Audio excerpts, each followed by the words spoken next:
नमस्कार। महाभारत के सभा पर्व से आज हम एक ऐसी घटना पर बात करेंगे जो काफी निर्णायक मोड़ बनी थी। जी, शिशुपाल वध की घटना महाराजा युधिष्ठिर के राजसूय यज्ञ के दौरान। हाँ बिल्कुल। युधिष्ठिर उस समय मतलब धर्म और समृद्धि में शिखर पर थे। सही बात है। और इसी आत्मविश्वास से उन्होंने वो भव्य राजसूय यज्ञ करने का सोचा। और भगवान कृष्ण भी इंद्रप्रस्थ पधारे थे। युधिष्ठिर ने उनसे मार्गदर्शन भी मांगा। हाँ, बल्कि ये भी कहा कि ये सब आपकी ही कृपा से संभव हो गया है। एक तरह से कृष्ण को ये आधार बताया। लेकिन फिर इस इतने बड़े आयोजन में एक बड़ा विवाद खड़ा हो गया। हाँ, वही अग्र पूजा वाला मामला कि यज्ञ में सबसे पहले पूजा किसकी हो। और ये बात छोटी नहीं थी, ये सम्मान की बात थी, प्रतिष्ठा की। बिल्कुल, उस समय की सत्ता समीकरणों का भी सवाल था इसमें, कौन सबसे श्रेष्ठ है। जरा सोचिए, वो सभा, बड़े बड़े राजा, ऋषि मुनि, कहते हैं देवता भी आमंत्रित थे। जी हाँ, माहौल एकदम भव्य था। और इसी सभा में भीष्म पितामह ने नाम सुझाया भगवान कृष्ण का, अग्र पूजा के लिए। जी। और बस यहीं से गड़बड़ शुरू हुई। चेदी नरेश शिशुपाल वो इस प्रस्ताव से एकदम आग बबूला हो गए। हाँ, उन्होंने भरी सभा में कड़ा विरोध किया कृष्ण का। उनके तर्क क्या थे, क्या कारण दिए उन्होंने? देखिए, उन्होंने कई बातें कही। पहली तो ये कि कृष्ण राजा नहीं है, वो तो यादव कुल के हैं। अच्छा। और फिर कहा कि यहाँ वासुदेव जी हैं, द्रोण हैं, व्यास मुनि हैं, ये सब उम्र में ज्ञान में बड़े हैं, तो कृष्ण ही क्यों?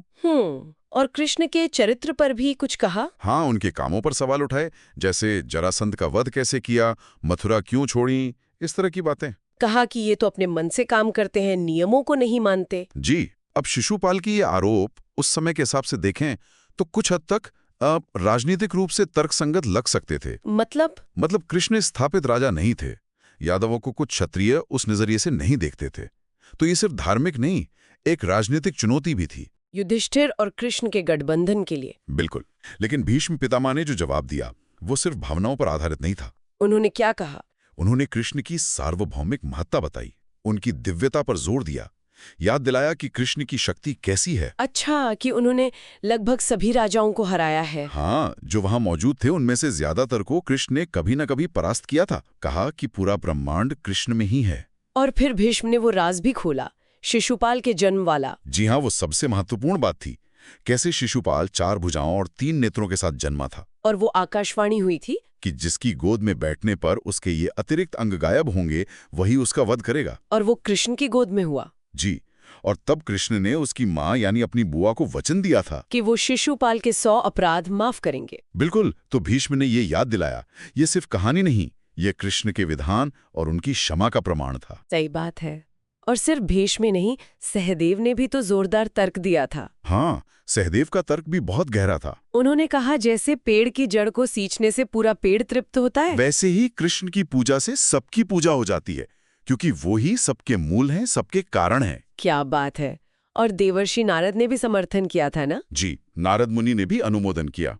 तो आप देखिए, ज्ञान, अनुभव, दिव्यता, सबने कृष्ण का पक्ष लिया। इसके बाद फिर युधिष्ठिर ने पूरी विधि से कृष्ण की पूजा की। हाँ, उनके चरण धोए, वो जर अपने मस्तक पर लगाया, पीतांबर आभूषण अर्पित किए। पूरी सभा में जय जयकार हुई होगी। जोरों से जय जयकार हुई, आकाश से फूल बरसे, माहौल पूरी तरह कृष्णमय हो गया था। लेकिन इतना सब होने के बाद भी शिशुपाल शांत नहीं हुए, ये थोड़ा अजीब लगता है। हाँ, यही बात है, उनका क्रोध कम नहीं हुआ, वो लगातार बोलते रहे। कृष्ण को और बाकी राजाओं को भी अपशब्द कहे। जी, जो कृष्ण का समर्थन कर रहे थे उन्हें भी बुरा भला कहा, सभा की पवित्रता भंग करने पर तुल गए थे वो। तो फिर कृष्ण के उस वचन का क्या हुआ, 100 अपराध वाली बात? हाँ, वही सीमा थी, जब शिशुपाल के अपराध, उनके अपमानजनक शब्द उस गिनती को पार कर गए। 100 से ज्यादा हो गए। जी।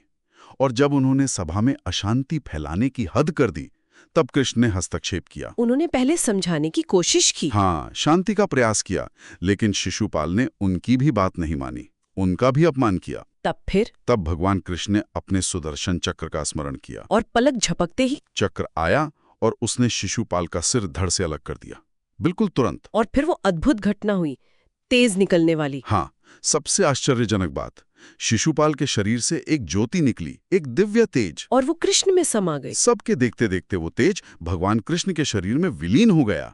इसी को उसका उद्धार कहा गया। शत्रुता रखते हुए भी मुक्ति मिल गई। जी, ये कृष्ण की परम प्रकृति है।